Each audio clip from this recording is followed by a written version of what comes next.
Et salut la compagnie. Ok, aujourd'hui on est parti pour un format un peu plus décontracté que d'habitude. Je suis parti avec Robin. On nous emmène dans un coin qu'on apprécie vraiment, avec une vue splendide pour manger ce midi. Donc là, la première étape du jour, ça va être de faire 300 mètres de D+, à travers la forêt hors chemin. Je règle la luminosité. Et puis ensuite, après, on va aboutir sur une crête. On aura une grosse vue magnifique sur le Mont Blanc, la chaîne des Aravis, le massif des Bauges et j'en passe et des meilleurs. T'es chaud, Robin? Ouais, chaud. Ça va être sympa, il fait beau. Voilà, bref, c'est parti.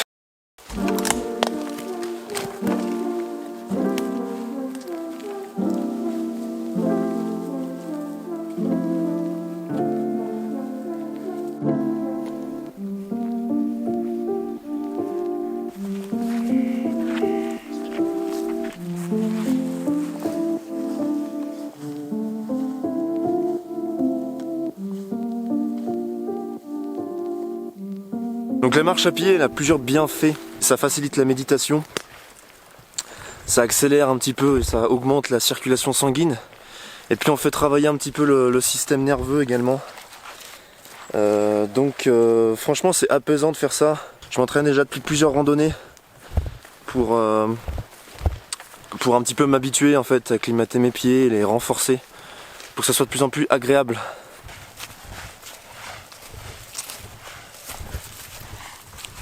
C'est ce qu'on disait avec Robin tout à l'heure, mais c'est vraiment trop bien de faire la marche hors sentier. Tu te sens beaucoup plus libre, tu croises personne, tu vas où tu veux, peut-être sur des endroits où très peu d'humains sont passés. Tu vois des choses que personne ne voit, telles que des plantes. Des fois tu trouves des carcasses, des os et tout. C'est un caractère assez sympa.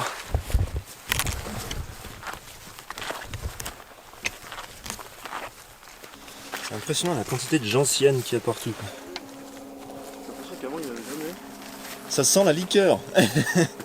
Donc voilà, je vous ai dit mode vlog, donc on va parler un peu de tout et n'importe quoi. Et là je voulais vous parler aussi des vêtements Revolution Race, même si c'est pas la première fois que je vous en parle. En gros c'est la tenue que je porte aujourd'hui, donc le short et le petit pull, parce que là on est en milieu forestier et en altitude, on a presque 1600 mètres. Donc il y a un petit air frais encore, je l'enlèverai quand on arrivera au soleil sur la crête. C'est des vêtements que je trouve particulièrement bien conçus pour tout ce qui est pratique de la randonnée, du trek. C'est des vêtements qui sont légers, qui sont confortables. Donc là le short que j'ai, il est en fait modifiable, on peut le mettre en mode pantalon quand il fait un peu plus froid, ou quand on traverse des ronces, etc. Donc ça c'est déjà super pratique. Ça évite d'emmener un pantalon plus un short.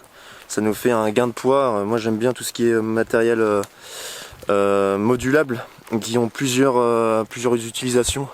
Ça permet de bien alléger son sac. La veste que j'ai ici, elle permet vraiment d'apporter une isolation thermique. Pareil, très confortable. En plus j'aime bien la petite capuche. C'est vachement pratique quand il y a du vent ou voilà, quand il fait un peu frisqué le soir. Alors le petit souci par contre, c'est qu'elle est un peu lourde en fait, à transporter dans son sac, un peu volumineuse. On a plein de poches. On en a ici, poche poitrine. On a des poches aussi au niveau des hanches. Donc ça permet de moduler un petit peu son matériel et d'apporter plus de praticité dans son pactage. Ouais, je disais c'est du matériel un petit peu cher à l'achat au début, mais c'est quand même de la qualité qu'on va garder un petit moment. Donc en fait des fois vaut mieux acheter un peu plus cher et puis garder le produit plus longtemps, être sûr qu'il est plus durable même pour l'environnement. C'est quand même préférable. Ah là par contre c'est compliqué quand t'es pieds nus et que tu vois pas où tu marches. Alors ce qui est remarquable aussi chez Revolution Race, c'est qu'ils ont vraiment réfléchi à encore une fois rendre le vêtement très confortable. Et donc du coup on retrouve sur les parties qui sont assez flexibles, qui travaillent pas mal avec les articulations et tout, on retrouve du tissu synthétique un peu élastique qui en fait rend les mouvements très faciles, même au niveau du pantalon. Par exemple cette matière là, c'est un textile un peu élastique, on en a entre les jambes. Et ça permet vraiment de limiter tout ce qui est friction. Parce que quand on a tendance à marcher plusieurs kilomètres, nous ça nous l'a déjà fait avec Robin en trek, en fait t'as tendance à t'irriter au niveau des couilles quoi. Donc ça permet d'éviter ça et c'est plutôt sympathique. Ok. Donc voilà, pour en finir avec Revolution Race, qui est une marque que je teste déjà depuis plusieurs mois. j'avais déjà testé d'autres modèles de vêtements. Eh bien j'ai un petit code promo que je peux vous proposer de 15% qui est valable pendant 2 jours. Enfin vous retrouverez toutes les infos précises dans la description. Si vous êtes intéressé, ça peut vous faire économiser un petit peu, pourquoi pas, ça peut être sympa. Si vous croisez ces petits buissons en montagne là, c'est de la myrtille. Voilà, donc là on n'est pas encore en saison, mais c'est plutôt cool, c'est jonché là.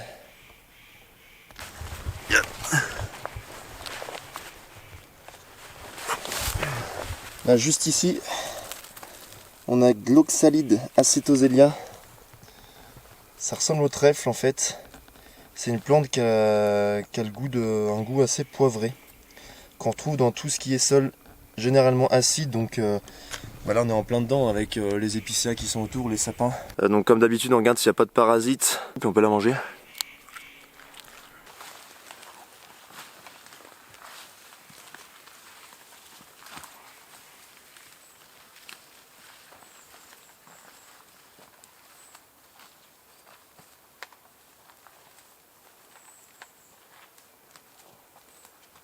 Alors il y en a pas mal qui me posent des questions sur la marche pieds nus, parce que j'avais déjà fait une vidéo là-dessus, hein, il y a déjà 1 an je crois de ça, dans laquelle j'ai fait un bivouac totalement, où je suis parti totalement pieds nus, sans chaussures. Et on m'a dit mais comment tu gères niveau tiques? Parce que moi j'ai peur des tiques, et donc comment tu fais pour ne pas en choper, ou voilà quoi. Des fois c'est bien de combattre le mal par le mal entre guillemets. Donc là en fait le fait d'être pieds nus en short, on les voit directement grimper les tiques et on peut se frotter, les faire tomber avant qu'elles nous mordent. Alors que quand on est en pantalon, grosses chaussures, elles montent peut-être un peu moins facilement, sauf que on les voit pas quand elles nous mordent quoi. Du coup c'est pas plus mal d'être pieds nus et en short. Allez. Petit barbelé à traverser. Ok, ça c'est good.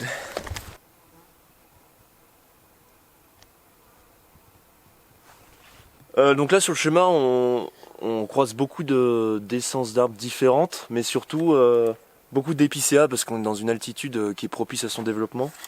L'épicéa c'est cet arbre là, donc c'est un résineux, et c'est un résineux qui possède un système racinaire qui est traçant, c'est-à-dire qu'en fait les racines vont pas aller en profondeur, mais elles vont aller loin par contre à la surface du sol, et c'est ce qu'on voit là.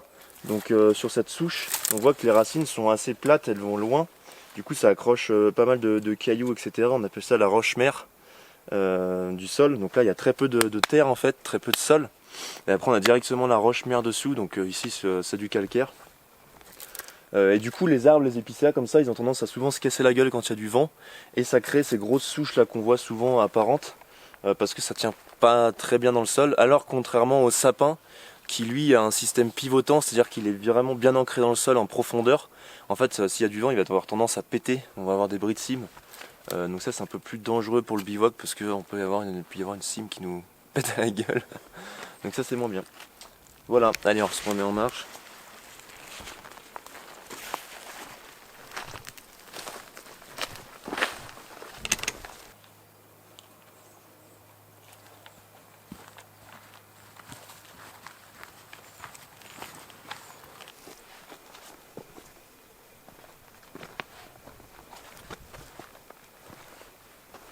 Maintenant, eh bien, on n'a plus qu'à poser nos fesses, à chiller, et puis on va faire un petit bout, casser un bout de graine ici, avant la suite des hostilités cet après-midi.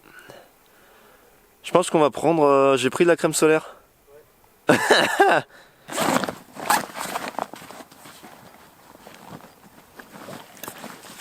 Ce que j'aime bien quand je pars en rando, c'est de mettre un petit peu de sirop dans mes gourdes. Ça permet d'ajouter un petit peu de sucre, des fois de supprimer le goût un peu de l'eau qui est pas franchement bien. Donc voilà, un petit peu de menthe, ça fout un coup de boost.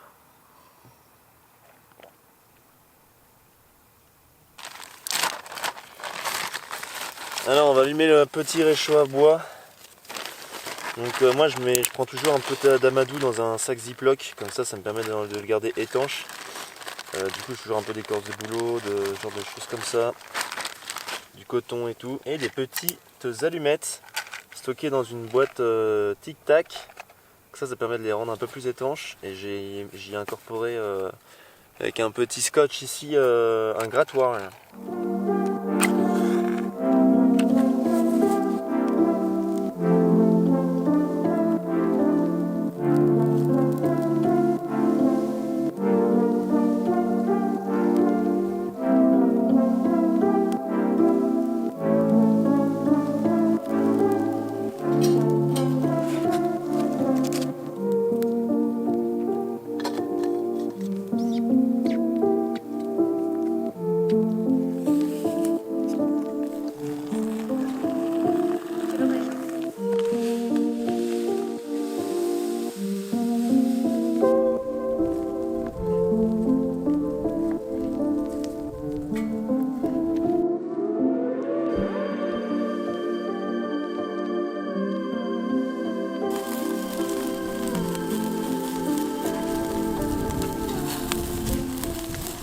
C'est bon?